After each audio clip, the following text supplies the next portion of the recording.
Today's podcast is presented by Podgo. Podgo is the easiest way for you to monetize your podcast, providing podcasters with a flat rate for ad space, so you always know how much you get when you include an ad from Podgo. Apply today to become a member and immediately be connected with advertisers that fit your audience. That's podgo.co at podgo.co.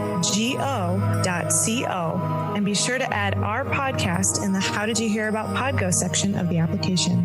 That's Ye Olde Crime, YeOldeCrime. Now back to the show.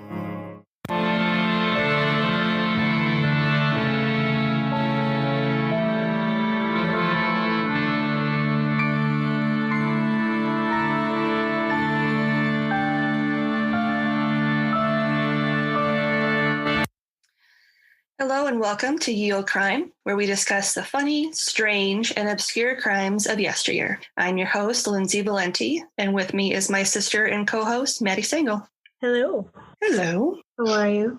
I'm okay. I am very full. Yeah, what did you have for lunch? We drove the 25 minutes to Raising Cane's and waited another half hour in the drive-thru. Wow. And we must have hit like the tail end of the lunch rush or something, even though we went like 1:45. Yeah. And then we came home and I had the best idea ever because we still had some sweet Hawaiian rolls. So I made my own like sandwich with the chicken strips and mayo and bread and butter pickles. And it was super delicious. Nice. So good. In fact, that I had 3. How are you? I'm okay. This is day 4 of being at Mom and Dad's. I tested negative and we tried to self-isolate as much as possible so that I could come over for Thanksgiving, and I work from home and live alone. It's been nice. Willie has been traipsing around in paradise because they have a big fenced-in backyard with lots of squirrels and chipmunks. So I did a Twitter poll recently with like 4 different options for people to choose from for story suggestions or story topics for the month of December. And the options were murder, con artist, poison, and funny stories. Funny. And murder won with almost half the votes. So murder it is. Yeah, so this December is going to be known as Decemurder because it's all murder, all month. Decemurder. I don't know. Someone else can figure out how to say it. Mercember. Mercember. Mercember. Because it could be December, but that's no. So let's dive into it. Okay. This week, we are going to actually be discussing a poisoner. Ooh. So I'm kind of merging 2 of them. Poison is still murder.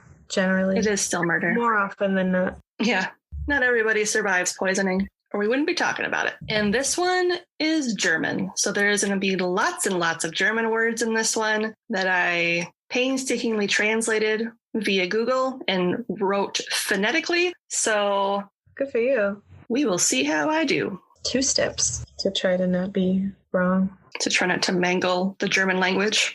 I'd say taking 2 steps to not saying it wrong should mean that it doesn't belong in the corrections copy. But we'll see. Maybe you just really missed the mark. Maybe I really missed the mark.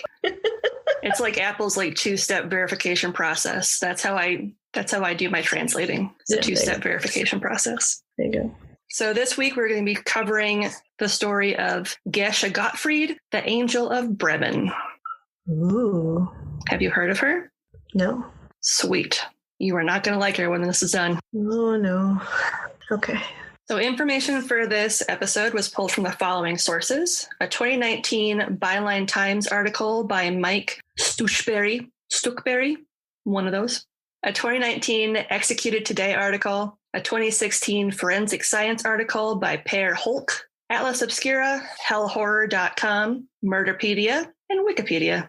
Perfect. And links to all of these articles will be included in the show notes. Gesche Margarita Gottfried was born on March 6, 1785, as Gesche Tim to a poor family in Bremen, Germany, where she had a twin brother named Johann Tim Jr. Ooh, a junior. Okay. Gesche grew up in Bremen, where her father, Johann Tim, worked as a tailor, and her mother, who was also named Gesche, Margarita Tim, which isn't confusing at all. He was a junior too. She was literally a junior. Wow, they had no creativity in the household. No, none. No. Good start. Good start. So her mom contributed to the household as a sewer or a seamstress. Okay. Handy, especially if you're poor. Yep. So known as a pretty girl with ice blue eyes, Gesche had ambitions to become an actress. Mm. And even though her parents doted on her twin as opposed to her, being a man, probably, she was able to take singing and dancing lessons to hone her skills. Wow, that's impressive. Yeah. So far, so good. Yeah. Right? However, we don't have any scientific evidence to back it up, but many believe that due to her lack of emotional support as a child, and given the methods with which she later chose to dispose of her victims, she most likely suffered from the disorder Munchausen syndrome by proxy, which is a very common disorder among female serial killers. Yeah. Oh, that's not good. Oh, no. That was the type of foreshadowing I wasn't ready for. So she has Munchausen's by proxy. Yep. So for people who do not know what that is, Munchausen syndrome by proxy, which is also known as factitious disorder imposed on another, or FDIA, not to be confused with the one that handles the bank. The FDA? Yeah.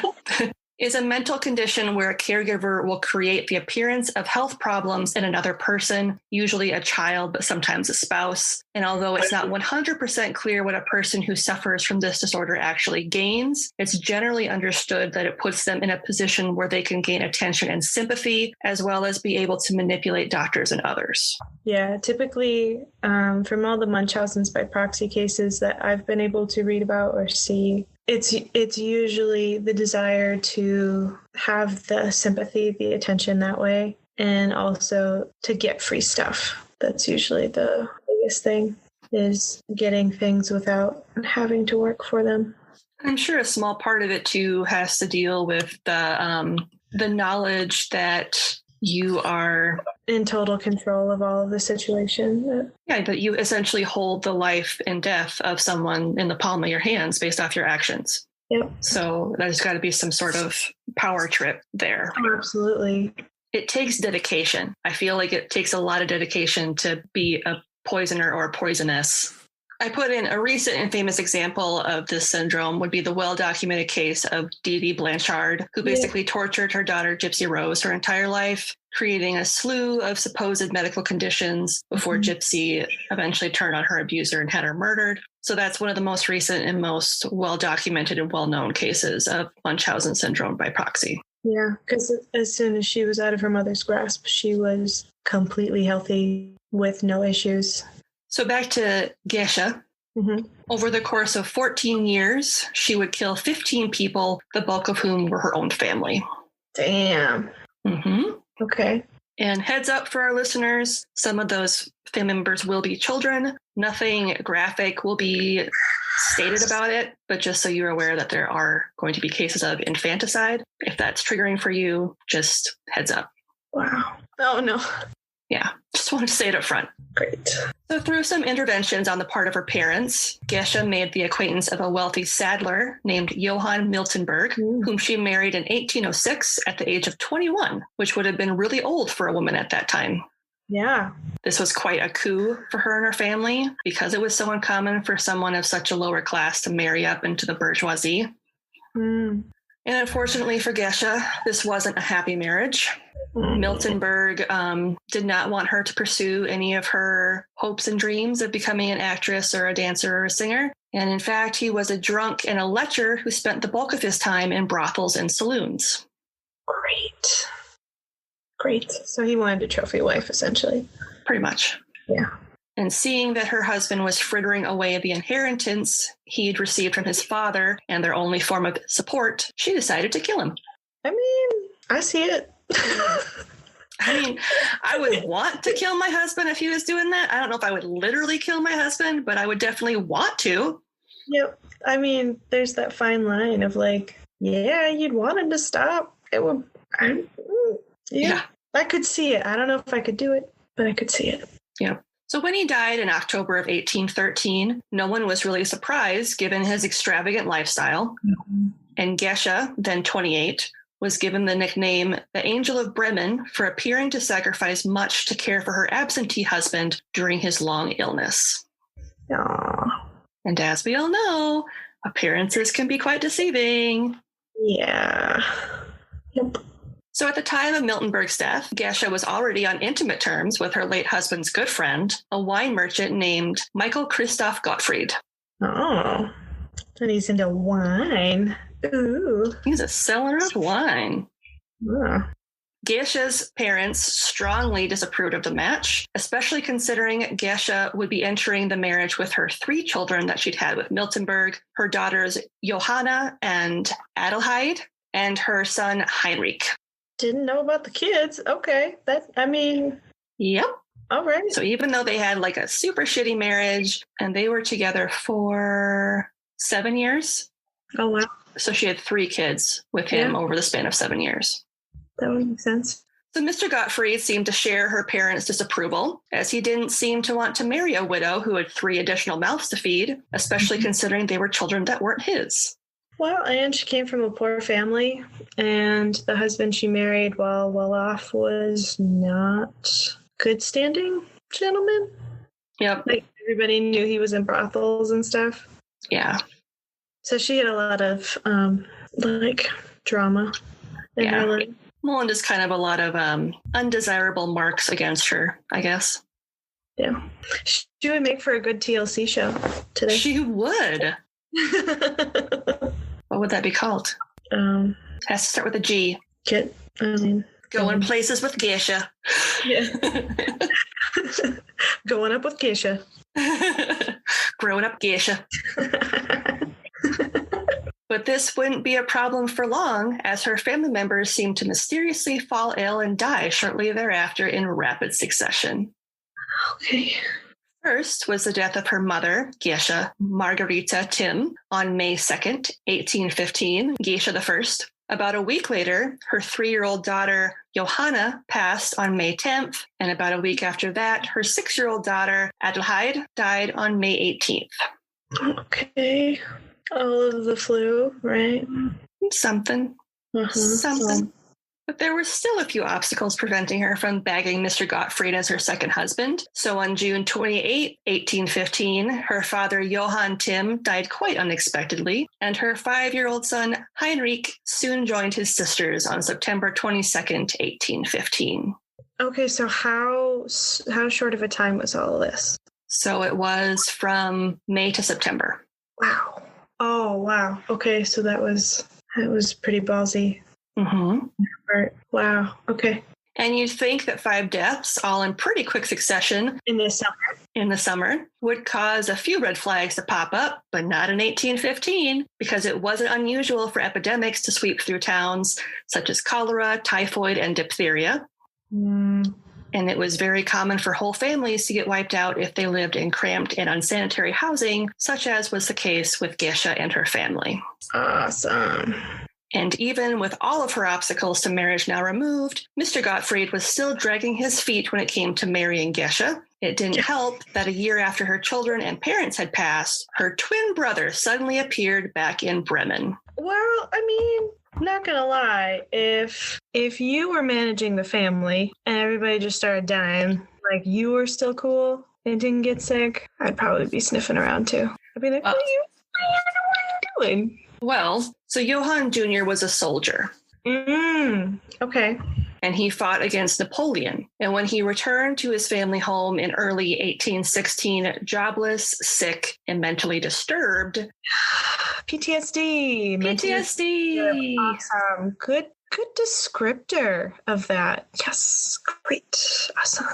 Yeah. So upon his return as the son and sole heir, he demanded his rightful share of their parents' estate. Yeah.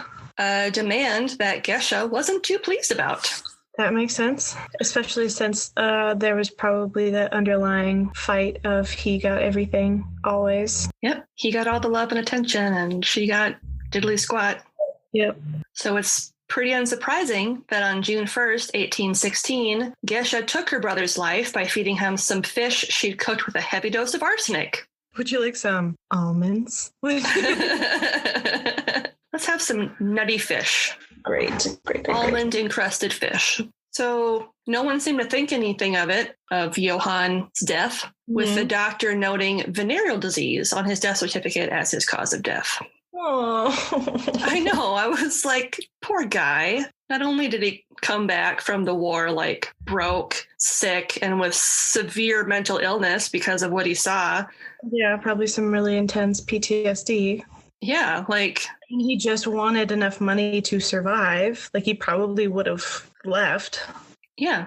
But because she's like, no, I want all this money. He's just like, she's like, here, eat some fish. Bye. What a way to go. And she probably could have convinced herself it was a mercy killing with his PTSD and stuff, too. Probably. Like, he's sick. He wouldn't do very well anyway.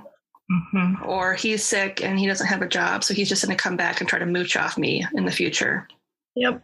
Better to get rid of him now than after he has his share of the family inheritance. Yep, because he's a problem now. Mm-hmm. And now she holds the power. Yep. That much is very clear. Super clear. And I'm sure that one she actually really enjoyed doing it because she did not like him for... I bet she enjoyed killing her mother and father too. Probably. A similar reason. Probably. I wouldn't be surprised. Yeah. Because in her mind, it was probably abuse. And there could have been, you don't know. But at the same time, he murdered him. Yeah. Killing someone is still killing someone. Sorry. Yep. Still a bummer. Yeah. Okay, so the brother's gone. Yep. Point here, let's recap. Mom, dad, husband, all 3 children, and brother. So 7 people are dead right now. 7 are dead. Damn. Yep. And even with her family out of the way, Mr. Gottfried was still uninterested in making it official, especially once he found out that Gesche was pregnant. He immediately terminated their relationship, but Gesche wasn't about to take that kind of rejection laying down. No, because I bet she thought that would have gotten him. Yep, a tried and true method of having a bun in the oven. Gotta make an honest woman out of me now. Yep, but doesn't seem like he was a very honest person in general, so... Yeah, each other. Pretty much. Soulmates. Yeah, awesome. Okay, so... So moving along. Uh-huh. In case you don't know, in the 1800s, getting your hands on arsenic was as easy as walking into the local pharmacy. Yep. White arsenic trioxide was sold as a bug repellent and rat poison and was very effective at its job. Yep. I just remember it being rat poison primarily. That's how a lot of people got it. A common practice among housewives at this time was to make a mixture called moisbutar, a combination of fat and arsenic to kill rodents as well as bugs. That makes sense. Give them something to eat. Mm-hmm. Entice them to eat it. Mm-hmm. In the case of Gesche, she used it repeatedly to poison Mr. Gottfried to the point that he became a helpless invalid that needed to be nursed back to health by his new wife, Mrs. Gesche Gottfried. Oh, wow. She still married him even though he got sick and was dumb and couldn't do anything. Yep. It kind of makes you wonder when you're poisoned like that, are you like trapped in your own body? Like, do you have any awareness? Who knows? Or are you like constant fog? I do have here, I'm going to read to you what the symptoms of arsenic poisoning are. And I'm quoting this from the Scandinavian Journal of Forensic Science. I have this linked in the show notes. Okay. So according to the article, the poisoning symptoms may begin with an irritation and burning in the throat, nausea followed by vomiting and extreme abdominal pain. So food poisoning. You would think that you had food poisoning. Yeah. Or the stomach flu. Yep. Diarrhea follows after 12 to 18 hours, together with rapid pulse, cyanosis, collapse, and then death. Yeah, so you would just believe that you had dysentery or, it could mask itself as a bunch of things. Yep. Wow. That's why it did so well. Yep. Jeez. That's why people used it for so long, got away with it. Mm-hmm.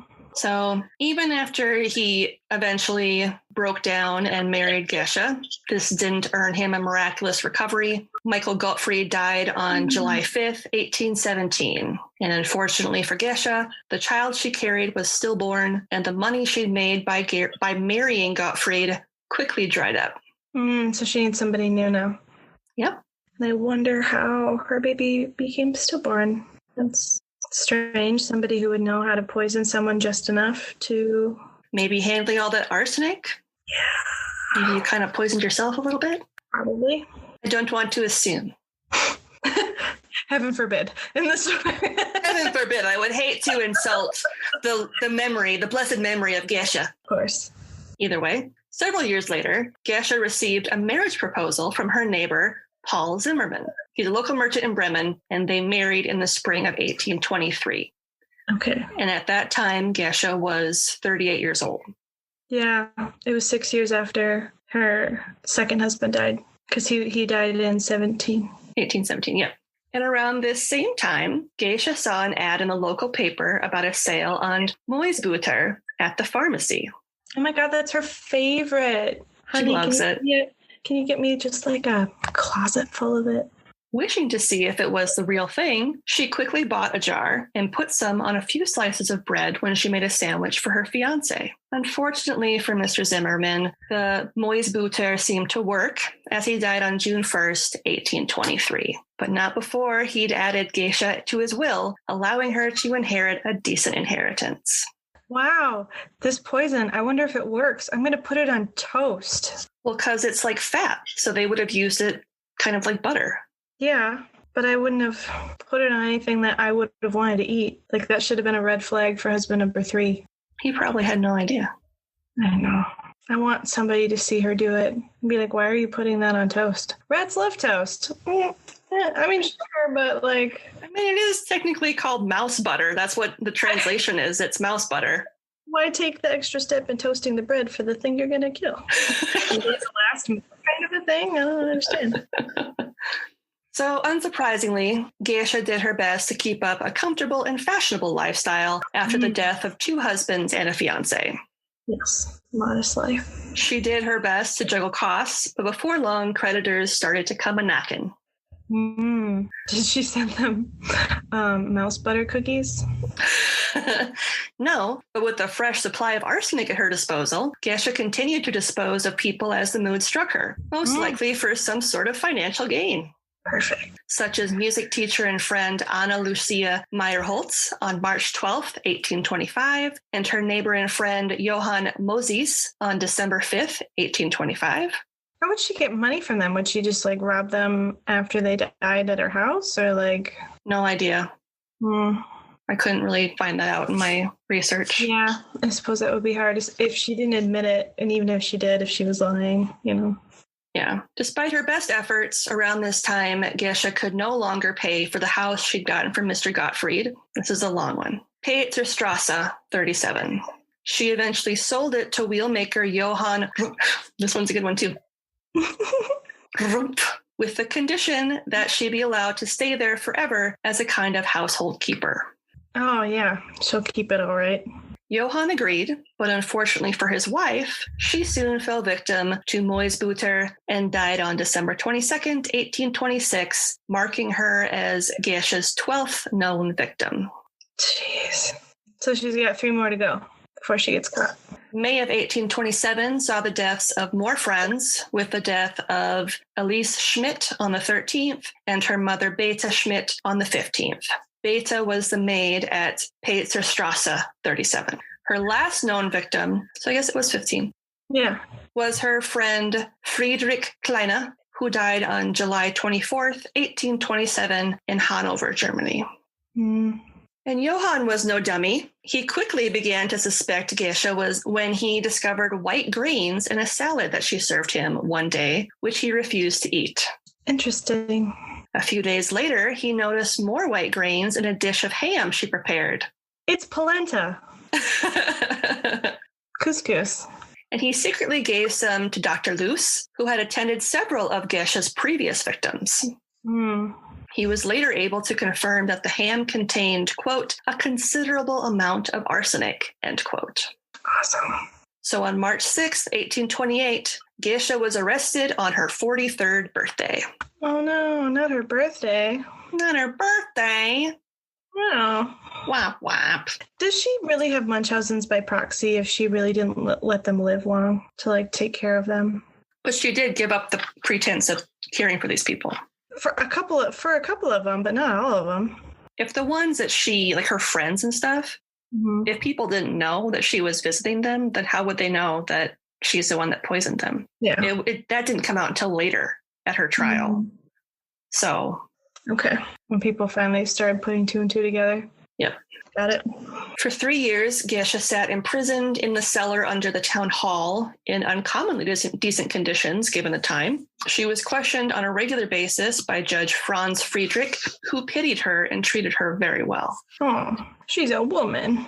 But, when he was in front of other people, he had to be kind of mean to her to keep up appearances. Oh, yeah. Well, of course.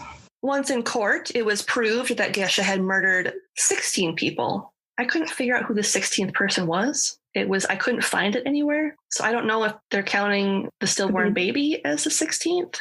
Probably. Even though she stated that it was, quote, at least 30, end quote. That makes more sense. Yeah. If she was doing it just for fun or just to see if the poison was working. Mouse butter. Everyone expected the death sentence, and sure enough, she was sentenced to be beheaded. Damn. They don't mess around in Germany. Nope. A scaffold was constructed on Domhof Square, and at 8 a.m. on April 21st, 1831, Gesche was brought to the scaffold and seated on a stool at the podium while Judge Droste passed final judgment. He took a wooden stick and broke it as a symbol before saying, quote, "The rod is broken, the judgment is given. You must die," end quote. Interesting thing with the stick. I know. I thought that was weird. Okay. I thought it was weird. I've never heard of that before. Maybe it's a German thing. Yeah, any listeners, if you know what the significance of a broken rod is, aside from a hilarious joke with innuendos, then I don't know. Let us know. Yeah. Or maybe I'll Google it later. I don't know. But I won't let you know. You can Google it yourselves, friends. Gesche was then decapitated for her crimes as the last public execution, male or female, in Bremen. Fitting. And apparently it left a lasting impression on the 35,000 bystanders, as several of them reported being sick for days afterward. Ooh, so it didn't go well. Yeah. Must have been a couple of cuts. As for Gesche, her head wasn't buried upon her death. In fact, a death mask was made and her head was put on display at the Domhof Museum to raise money for an orphanage. The very thing she hated. Good for them. Yep. Children. What? I hate children. I hate children. In 1912, her skeleton still remained in the Department of Pathology at the city hospital, but both her head and her skeleton disappeared and are presumed destroyed during the bombing of Bremen in World War II. Good. That should have been World War I, in World War I. Because World War II was like 30 years later. Yeah. Way to screw that up, Google. You done fucked up, son. Gesche's dark legacy continues to this day in the form of the Spukstein, or spitstone, in the roadway of Domhof Square, where the scaffold once stood. Gesche's is one of 2 Spukstein of extremely heinous criminals in Germany. It's not uncommon to see people spitting on the stone as a form of protest and disgust. Germany, you're so weird. I love it. I think it's hilarious.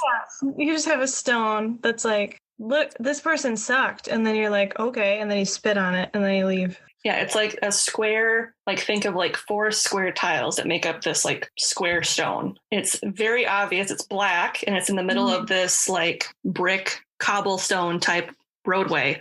And you can just walk over to it and just hock a loogie on it. Funny. You can also see her death mask at the Facca Museum, should you wish to look at the face of the 46-year-old poisoner. No. Phrenologists use her death mask to study the facial patterns made by criminal women. Oh, yep. Because they thought that made a difference in how violent and murdery you were. Yeah. I don't know if they figured anything out. I highly doubt it. Fun fact, the positive detection of arsenic by chemical analysis wasn't developed until 1836 by British chemist James Marsh. The Marsh test was so sensitive that a sample as small as 1/50th milligrams of arsenic could be detected, allowing the results to be accepted as evidence in court. Cool. I bet that really got a lot of people. Yeah. Once that was sort of developed in the mid 1800s, arsenic poisoning kind of started to really quickly taper off because it was very easy to detect after that point. Mm. That's the story of Gesche Gottfried. Wow. She sucks. That sucks.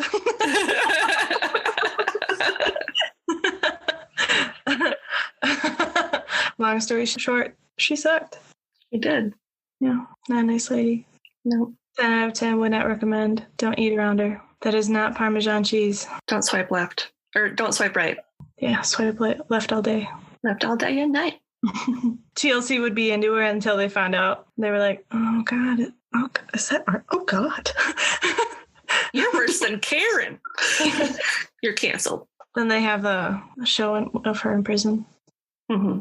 Call it Gesche in Gowl, but it's jail, but they spell it Gowl. Yeah, there you go. Anyway. Hi, friends. Hi. Welcome to They're Terrified and Tipsy.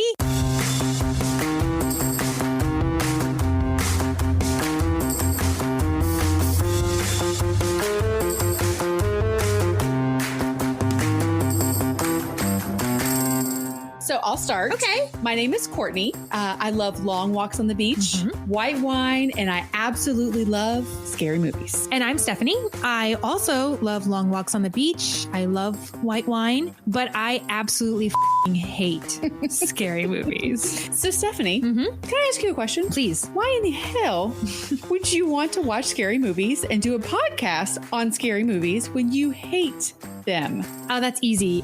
Because you forced me. That's true. But you know what? There's wine. Yeah, so I'm basically only here for the wine. Lots and lots of wine. We're going to need it. Well, since we have very different feelings about scary movies, we decided to share our emotional struggles with you all. Yeah, so grab a glass of wine, your favorite couch blanket, and get comfy and enjoy the ride with us. Also, you can find They're Terrified and Tipsy on Instagram and Twitter, plus all the podcast platforms. For links, head over to tipsypod.com. Cheers!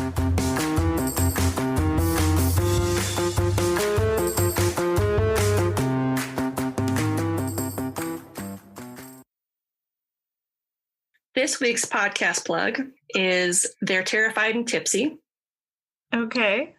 So each week, Courtney and Stephanie open up a bottle or two of wine and discuss a scary film they both watched. Okay. They offer hilarious play-by-play of the movies they watch, as well as some audio snippets to accompany the episodes.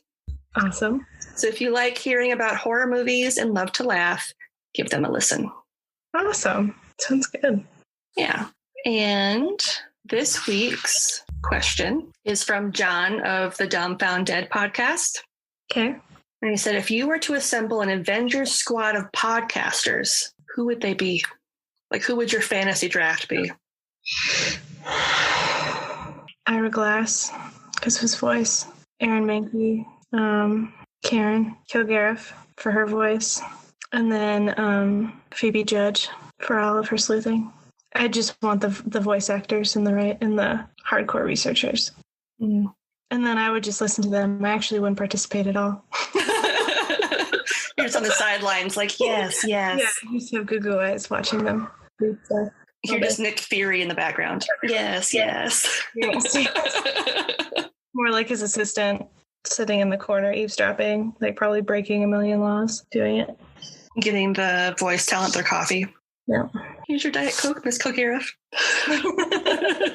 Yeah, that's my squad. What about you? Okay. I'm going to go independent podcasters. So I would do, so how many did you do? Oh, don't do that. I only did like 4. 3. No, 4. Okay, so how many are in the original Avengers? There's Iron Man, Thor, Hulk, Scarlet Witch, Hawkeye, Black Widow, Captain America. Did you already say Iron Man? You did. Yes, I think I said Iron Man, but I'm forgetting Vision. And Spider-Man. And then Black Panther and Doctor Strange. Falcon. And the Winter Soldier. The anti-Captain America. Bucky Barnes. Yeah, that guy. And we're forgetting Iron Patriot. Oh, we can't forget about him. Rocket. I can't go into Guardians now. Okay. That's too many people. I already have like 9. I already have like people. Well, what if you do the original, which I think is Iron Man, Captain America, Black Widow, Hulk, Hawkeye, I'm pretty sure. And Thor. And Thor. And So then 6. everybody else was technically like After the original trilogy of. Yeah. Okay, so 6. So I would do Paul Rich and Ryan Brennan from the Cold Collars Comedy Podcast. Mm-hmm. They do a lot of really good impressions, so you'd want them on your squad. Okay. And I would do Josh from the Four Nerds by Nerds podcast. Okay. I'd do Emily from Drink Drunk Dead. Mm-hmm. Ashley from Studying Scarlet. Okay. One more. And Ariel from Malice. Nice. Well, now I feel like I'm forgetting a bunch of my friends. So I feel bad for picking friends. Yeah. That's why I didn't want to do that. But see, that's just the core. Like, so if you were to go into like the universe, the Marvel universe, you could pick all of your friends. Yeah. Those are just the first ones that came to mind. Yes. Based off like their voices and how well I feel like they would all work together in a podcast. Yeah. So that's my fantasy Avengers squad. Awesome. And now I feel like an asshole for not including John, the person that asked the question, as a member of my Avenger squad. Now he's going to be your Loki and just fuck your shit up. There you go. John's my Loki, and he's going to come back and be like, give me the Tesseract, bitch. I'm like, I'm sorry. All right. So what's your something good this week? Something good this week. I was really happy that we were still able to kind of have Thanksgiving together. Mm-hmm. Like through Zoom this year. That was really nice. It was a little awkward at first, as it always is, whenever you're trying to like, can they hear me? Can they see me? Kind of a thing.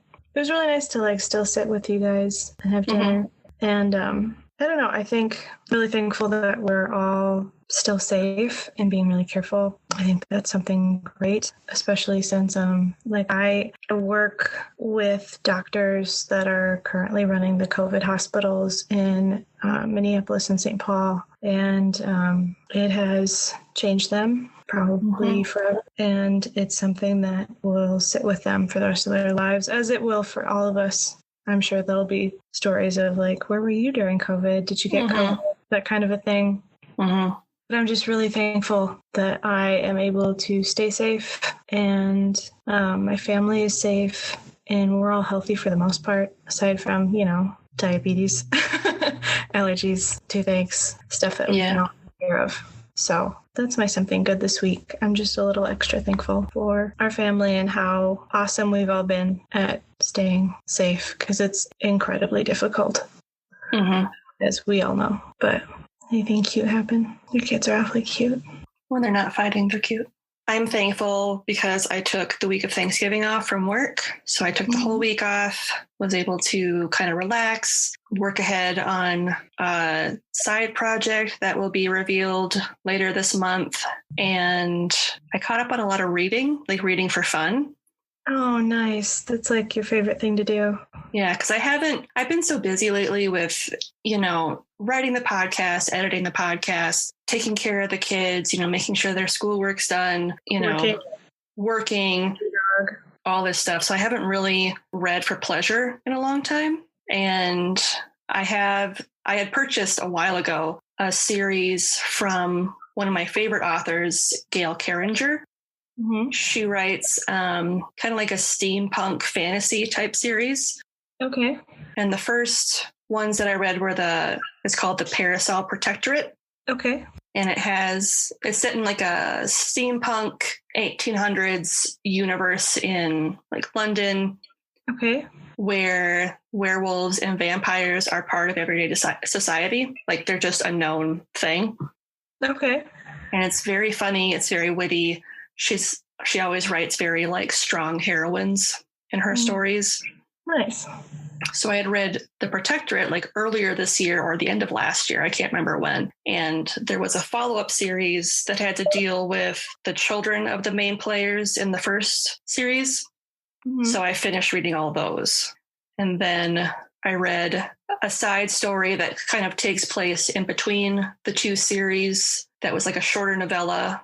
So it's just a fun universe to read about. And Awesome. And funnily enough, one of the characters in the last book of the series that I read was a doctor whose first name was Arsenic. Awesome. Perfect. I thought that was very funny. Mm-hmm. So You were meant to read it. Yep. So if you enjoy reading fantasy type books, I encourage you to check out Gail Carringer. I'll have a link to her Amazon bio in the show notes if people want to check her out. Awesome. Shall we? Yeah. You can find us online at yeoldecrimepodcast.com. We're also on Twitter at yeoldecrimepod and on Instagram at yeoldecrimepodcast. You can email us at yeoldecrimepodcast@gmail.com. Mm-hmm. Send whatever. Yeah. A great and free way to support the show is to leave a 5-star rating or review on Apple Podcasts or Podchaser or any other social listening platforms that you subscribe to. Mm-hmm. That's a really good way to get our name out there for people who might not know who we are, and also just sharing the show with your friends and family. Yeah, we really appreciate that. A couple of people I know shared with others that actually didn't listen to podcasts before us, and they really liked it. And I'm just really thankful that we have people in our lives that are willing to do that, because I don't like listening to my voice, but I'm glad that other people do. That's nice. It's cool to hear that we're like the gateway podcast for some people. Yeah, because you always remember your first podcast before you just like do a deep dive into like the really good stuff, mm-hmm. where they have like production companies. And that's not to say that we're not the really good stuff. We're just not at like producer, executive level. We're local TV. Yeah. we're free access cable. Someday we'll be HBO Max. Someday. Someday. If you want to, you can buy us a coffee on Buy Me a Coffee, and that's for as low as $3. And that's a one-time donation. You can also subscribe to our Patreon for as low as $5 a month. Mm-hmm. I spent some of my week off adding some more bonus content to our Patreon. Lots of fun stuff, including links to some of the guest spots we've done on other podcasts. So if you want to check that out, that's only going to be available to our patrons. And if you want to get some merch, including our limited edition Willie design, you can check us out on TeePublic. I'm sure there's another sale going on, but I just don't know what it is yet because I haven't gotten the email about the December sales yet. So I'm sure it'll be pretty big, though, with it being Christmas. Yeah. And Hanukkah. And Kwanzaa. Mm-hmm. Those are some easy ways you can help support the show. And just a reminder that the Willie design will only be available through December 12th. Everybody get it now. Get a Willie tote bag immediately. Yeah, it's all very cute. Willie will help you eat your greens if you put vegetables in that tote bag. He'll also help you drink your coffee if you get a Willie mug. Mm-hmm. They have a travel mug, too. He can also keep you warm at night. Keep you warm with a long sleeve t-shirt or a sweatshirt. He can also make your kids look really cool. As always, I'm Lindsay. And I'm Maddie. And we'll see you next time with another tale as old as crime.